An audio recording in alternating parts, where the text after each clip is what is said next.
welcome to The Great Detectives of Old Time Radio. From Boise, Idaho, this is your host, Adam Graham. If you have a comment, email it to me, box13@greatdetectives.net. Follow us on Twitter at Radio Detectives and become one of our friends on Facebook. Facebook.com/Radio Detectives. Before we do get started, I want to encourage you, if you've not already, pick up your copy of An Ounce of Prevention. It was my first detective story. It's a novelette available for the Kindle. It's also available as an audiobook in the iTunes store or over at audible.com. It's a great story of a police officer turned private detective facing the dilemma of his life. It's An Ounce of Prevention. Now it's time for us to get into today's episode of The Saint. And we do have a few lost episodes between last week and this week's. The original air date is September the 18th of 1949, and the popular title for it is The Colorblind Killer.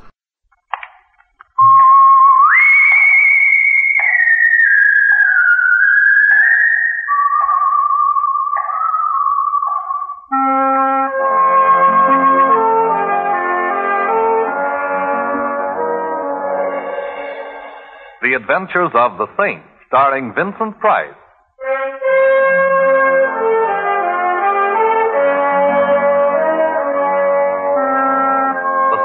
Based on characters created by Leslie Charteris and known to millions from books, magazines, and motion pictures.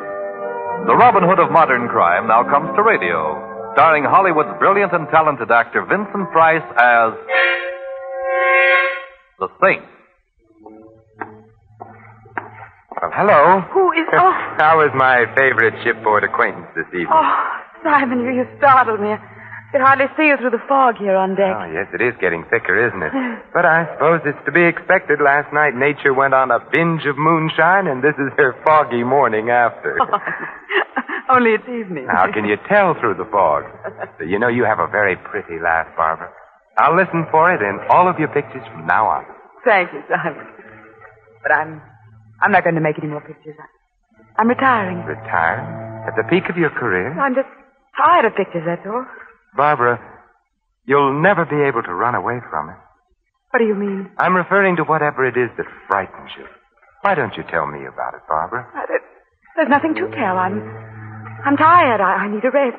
Please, Simon, don't make me talk about it. There's some things that... Simon, is that someone standing there? No, I don't see anyone. Oh, you are nervous. Oh, Simon, if only I could confide in someone, if I could tell you what I... Perhaps I already know more than you think I do. You're cold. Yes. Where's your wrap?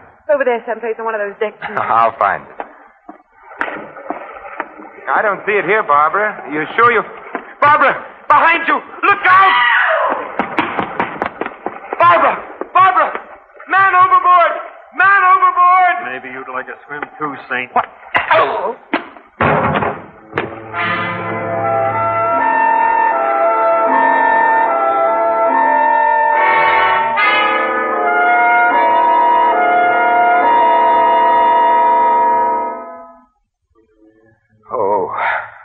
Mr. Templar? Mr. Templar? Hello. I suppose the usual question is, where am I? Sometimes they awaken from your type of custom-made coma asking, who am I? Evidently, I wasn't hit quite that hard.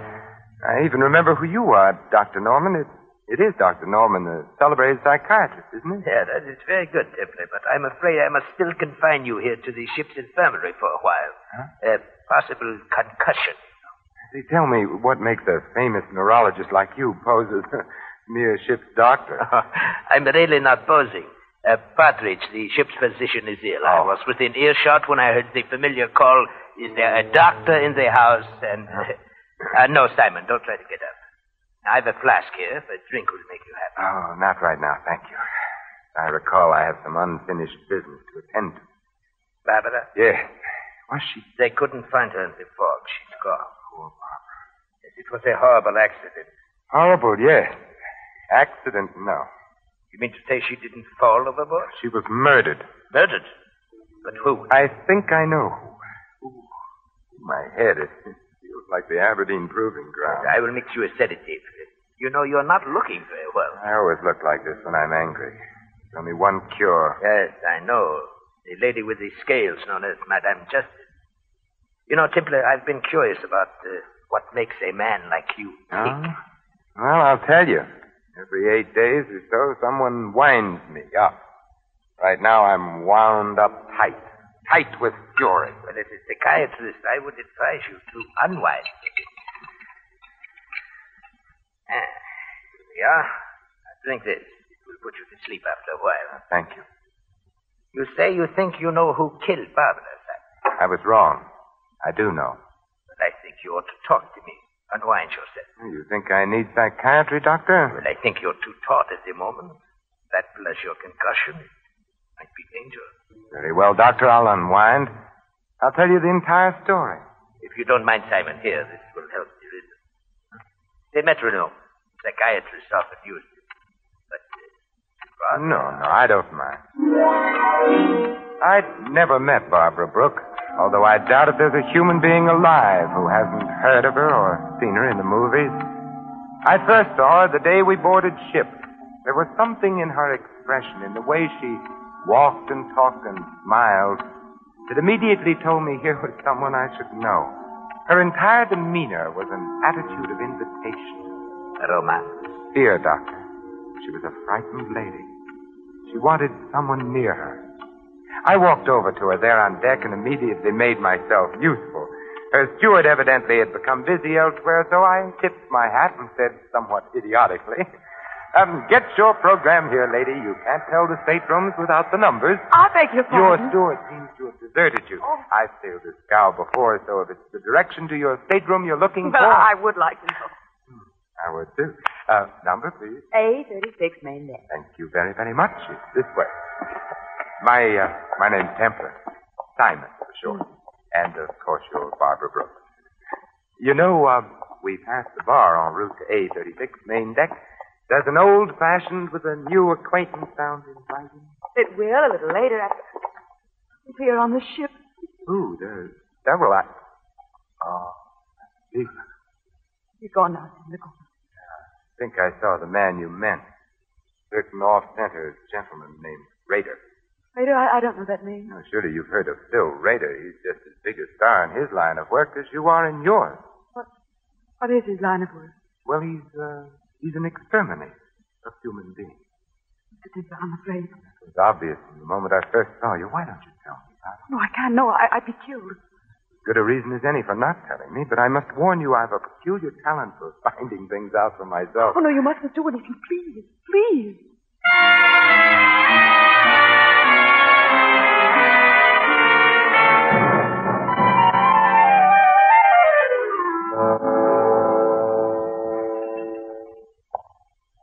Hello, Rader. Well, the Saint. Mm-hmm. World's getting smaller. Yes, but I understand you're doing your share to see that it doesn't get overcrowded. Traveling for your health again, or just traveling? Just traveling. Rader, why does the mere glimpse of you rounding a corner start a lady's teeth chattering? Lady, I don't know any ladies. Obviously. Maybe she thought I was someone else. Maybe. If you're of a mind to annoy her, you'll wish you were. Look, Saint, just soak up sunshine on this cruise. Don't go poking in any dark places. Might be bad for you. Oh, what sort of bad, Rader? Look, big shot, just so there's no misunderstanding. You butt in where you ain't welcome on this cruise, and Yes? and I'll kill you.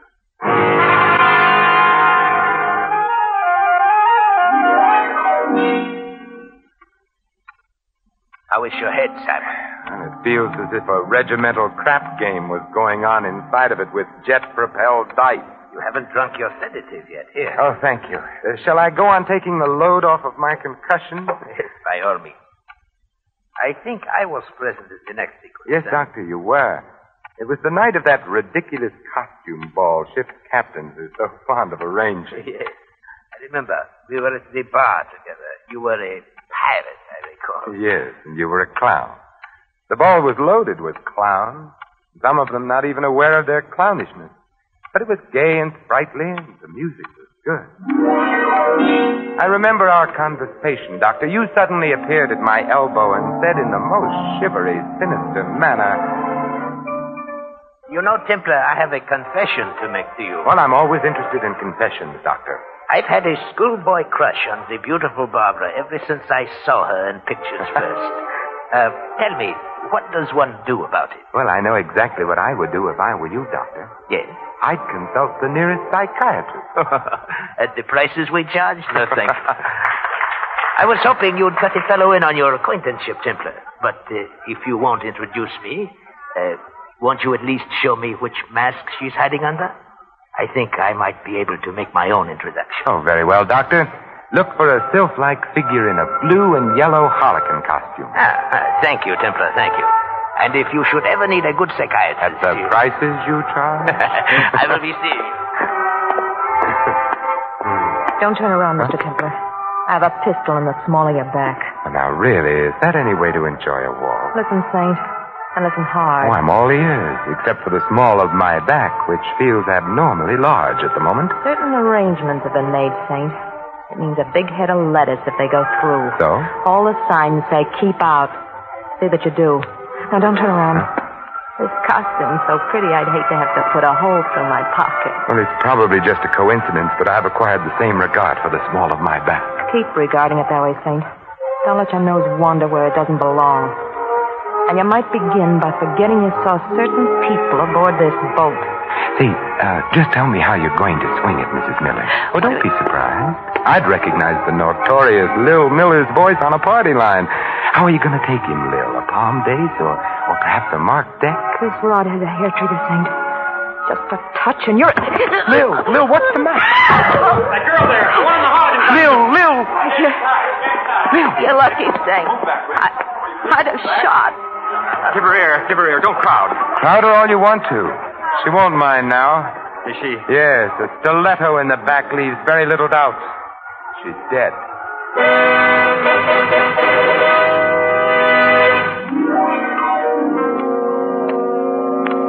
You know, Simon, I would never have pegged the late Mrs. Miller for a professional card sharp. She was anything but the type. Professional card sharps are always anything but the type, Doctor. Yeah. And to think I actually played bridge with her myself. With a crook and a hot-headed one at that. Well, as my old grandmother used to say, Doctor, beware of lady thieves with red hair. I guess the lady's red hair accounted for the lack of insulation in her temperament. Oh, how does your head feel, Simon? Better, Doctor. Much better. You still haven't touched your sedative, you know. Haven't I? I think you'll find that it helps, Simon. Here. Oh, thank you. Well, you know, shortly after the murder of Mrs. Miller, Doctor, I called on her bereaved husband and partner in crime. A very interesting visit it was, too. You have the knack for making all of your visits interesting, Simon. Tell me about it. Well, I found Miller in the bar, quenching his sorrow with the merry waters of the River of Forgetful.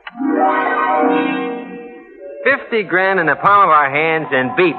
No more Lil. No more Lil, no more sucker. No more sucker, beep. No more 50 grand. I see you valued your wife highly.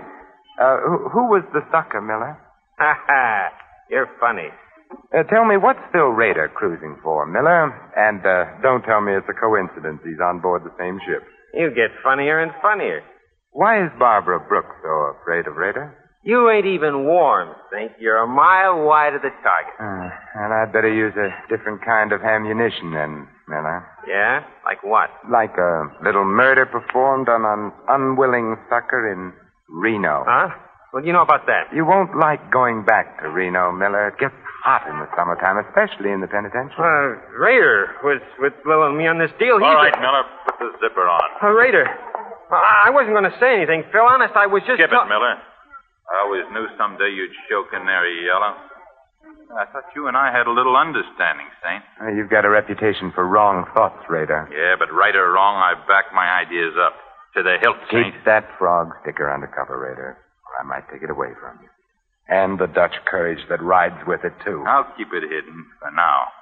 You just be careful of the places where the lights don't shine, Saint.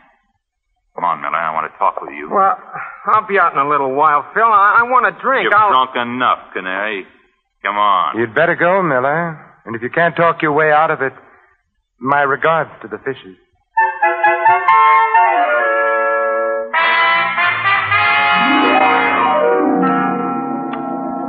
And I recall it was shortly after Mr. Rader passed on his second warning that you and I met for the first time professionally. Yes, Doctor, the very next night.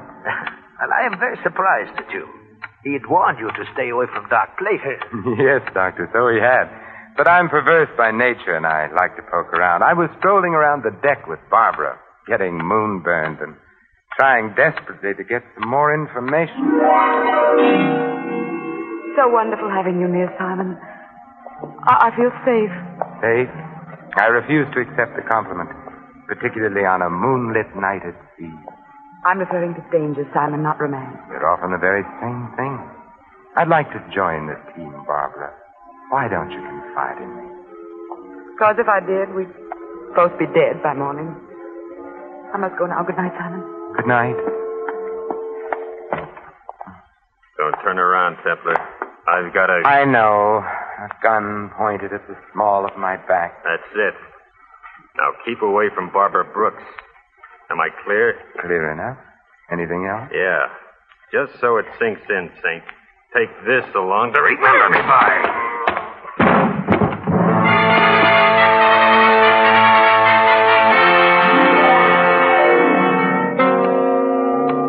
Once again, you enter the picture, Dr. Norman. You found me there, lying on the deck, basking in moonlight. And blood. Go on, Simon. Tell me the rest of it. Well, after your neat job of vulcanizing me, thus saving me a trip to the ship's doctor and innumerable words of explanation, I hit upon a strategy, and my next visit found me calling in the lion's den. I tell you, you're being made a patsy, Raider. You're on the verge of being demoted back to second-class hoodlum. I can take care of myself. Well, I admit a minor sandbagging committed in your good name doesn't amount to much, Raider. But what if the same someone likes your name and decides to use it in other ways? What do you mean? I mean murder. You're a lead pipe cinch to pay for one of your own someday, Raider. But meanwhile, how would you feel getting hung for somebody else's shenanigans? I'd be annoyed. You sure would. Look, I'm not rigged up with no murder, Saint. Lil meant 50 grand to us alive. That's what we figured the sucker was good for. Well, it's a good enough reason for wanting Lil among the present instead of the late, Raider. Tell me, what was the angle? Blackmail? Nah, nothing so crude, Saint. I sponsor the party, spot 'em, finger 'em, and oil 'em, and the Millers squeeze 'em through a deck of cards. Huh? Guy's a sucker for good-looking dames and card games, that's all. That sounds very uncomplicated, easy picking. The guy ain't had the coin long enough to be smart about it. Who's the guy? He makes water heaters. The fat man with the diamonds from Passaic. Yeah, that's the sucker. I should have tumbled. Looks like you did. I thought you were out for a bust-up. 50 G's a lot of money, Saint. I figured if I could scare you, it'd be insurance.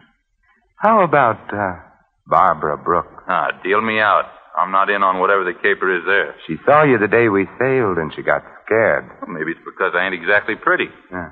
But if you really want to know something, Saint, I'll tell you. I was propositioned on a stunt against that dame a few weeks before we sailed. I turned it down. A big dough, too. A murder deal? Yeah, big dough to bump her off. Not for me, though. Nah, she's too prominent. Too much heat on those jobs. Who made the offer, Raider? He wasn't exactly interested in leaving his calling card, Saint. Just a John Smith, as far as I'm concerned. But he had a description, didn't he? Everybody has a description. Well, sure. He was a medium-sized guy with... Hey, the lights. Who turned them off? Get down! Raider, are you... Brown tie. Blue shirt. Brown tie. Blue shirt. Brown tie, blue shirt. Not a very harmonious color scheme, is it? Raider. Yeah. Thank you, Raider. At least your last earthly utterance was in the direction of good. Thank you.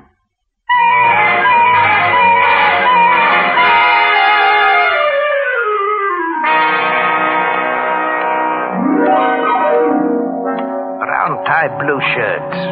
What did he mean, Simon? Well, it means that either the man for whom I search isn't a very fastidious dresser, Doctor, or else he's colorblind. Blue and brown just aren't worn together. Well, no. I'll take that drink now, Doctor. Oh, and the sedative I mixed for you. Your concussion. Later, Doctor, later. Very well. I can see that you're going to be a very difficult patient. I hope you don't mind drinking out of another medicine glass, huh? No, right now I prefer it. Say when? A little more, Doctor. That's fine. Has such a beautiful color, hasn't it, Doctor? Yeah, hasn't it, though? Aren't you going to drink it, Simon? In a moment, Doctor, when I finish my story. Oh, yes, of course, this story. Barbara's murder was next. Yes, Barbara was next. But immediately before our last meeting on deck in the fog, Doctor, I found out what she was afraid of. You did? But how? It was easy. The steward had some keys. I had some money. The steward has enough now for that chicken ranch he's always dreamed of. You broke into Barbara's stateroom. Yes. Well, what did you find, Simon? Lingerie, perfume, stockings, and some letters, Doctor. Peculiar letters. Huh? Fan-made? Yes. Yes, and all from the same fan. A fan she was once engaged to marry, Doctor. A fan who loved her very much and hated her in equal proportions.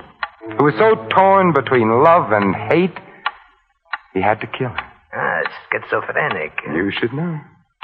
What do you mean? Well, you know the classifications. You're the doctor. Oh. Drink your sedative, Simon. A colorblind schizophrenic. I don't believe I've ever met one before, Dr. Norman. So colorblind, he mistook the green and orange harlequin costume worn by Lil Miller for the blue and yellow one worn by Barbara. That is very interesting, Simon. Poor Lil. If she'd come to the ball as anything but a harlequin, she'd have lived to take in $50,000. Your sedative, Simon. You know, you were wrong about Lil's hair, Doctor. It wasn't red. It was brown. You said it was red. I wanted to see if you'd agree. Your sedative. Yes, of course. Hand it to me, would you, Doctor? It's there alongside the drink. Yeah. No, don't try to tell them apart by their aromas, Doctor. It's obvious that they're different colors. Or can't you tell? You find it, Saint. I'd like very much for you to drink it. My Doctor, what a pretty purple gun you're wearing. Or is it pink? Drink up, Templar. You hardly feel it. It's just a dash of prussic acid. Dr. Norman, when you give a sedative, you go overboard. Drink it, Templar. Well, you're the doctor. A toast to you, Dr. Norman. To your green shirt, blue tie, and gray handkerchief, none of which match. Here's how. Oh, my eyes! You threw it in my eyes! It was a question of your eyes or my stomach, Doctor. My eyes, I'm blind! You'll get over it, Doctor, which is more than can be said of me if one of those wild shots of yours should hit me. I know I shouldn't practice medicine without a license, Doctor, any more than you should. But here's a sedative from me to you.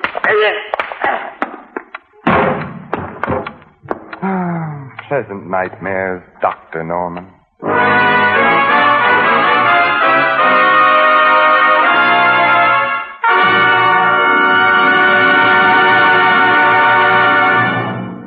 You have been listening to another adventure of the Saint, the Robin Hood of modern crime. And now here is our star, Vincent Price. Ladies and gentlemen, in a prejudice-filled America, no one would be secure in his job, his business, his church, or his home.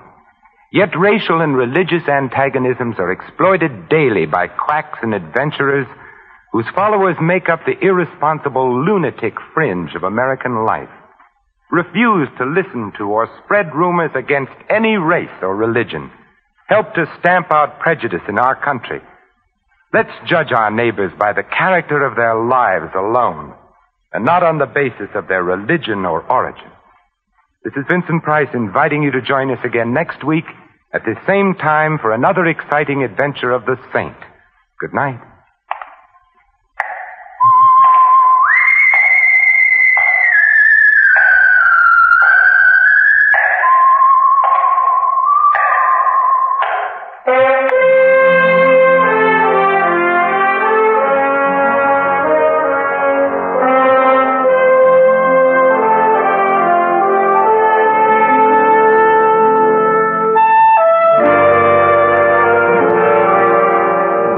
Tonight's script of The Saint was written by Michael Cramoy.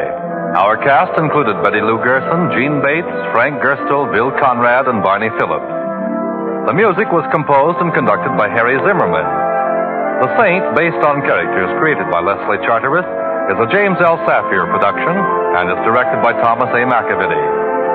Vincent Price is soon to be seen in Harry M. Popkins' production of Champagne for Caesar, co-starring Ronald Colman. All you Saint fans will be glad to know that the Saint comic books are on sale at all newsstands. Your announcer, Merrill Ross.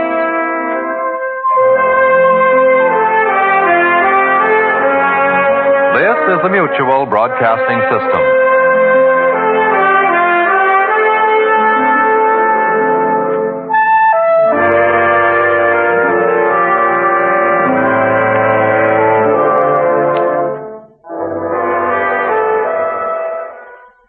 Welcome back.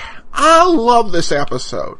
This one, it does certainly change up the format of The Saint, with Vincent Price telling the story, opening up in medias res. But it works well here. It's a nice change of pace. It kind of reminds me of an episode of Suspense, and certainly a different sort of role for William Conrad. William Conrad plays a lot of heavies, but never quite a one like this. So I found it enjoyable, and just the way you can kind of see, I think this is my second or third time listening through it. The little clues that were dropped, that as to what was going on. You kind of see that, just very nicely done, and all in the course of 25 minutes, making a pretty remarkable and entertaining story. Also, you did hear the anti-racism message at the beginning of the show, which was something Standard very strongly that Vincent Price felt about, and so you would those end messages at the end of The Saints would often be for that cause. The missing episodes of The Saint from the previous 4 weeks, a political frame-up, the baseball team shooting, death of a fighter, and retribution. I should also mention that according to Digital Daily FTP, the title of this episode is actually The Schizophrenic Psychiatrist, or A Schizophrenic Psychiatrist. I think that, if that was the official working title, I understand that, but the reason I wouldn't announce that is just like Gangster District Attorney, it gives away the end. Unfortunate good thing for this one is that they have something that doesn't exactly give it away, though you might have noticed it early on, and so that's why I use that sort of alternate title on this one instead. Well, now we turn to iTunes reviews from Just Josie. Listen to this app a lot at night when trying to relax. I enjoy the shows very much. I have to say, though, I feel the host tends to at times ramble on, and I lose interest. I'll have to work on that. Well, I hope not to ramble too much, but thankfully I save most of my rambling for the end, so you get the show anyway. All right, well, that will do it for today. We'll be back tomorrow with Easy Money, and then join us back here next Monday for The Saint starring Vincent Price. In the meantime, send your comments to box13@greatdetectives.net. Follow us on Twitter at Radio Detectives and become one of our friends on Facebook, facebook.com/Radio Detectives. From Boise, Idaho, this is your host, Adam Graham, signing off.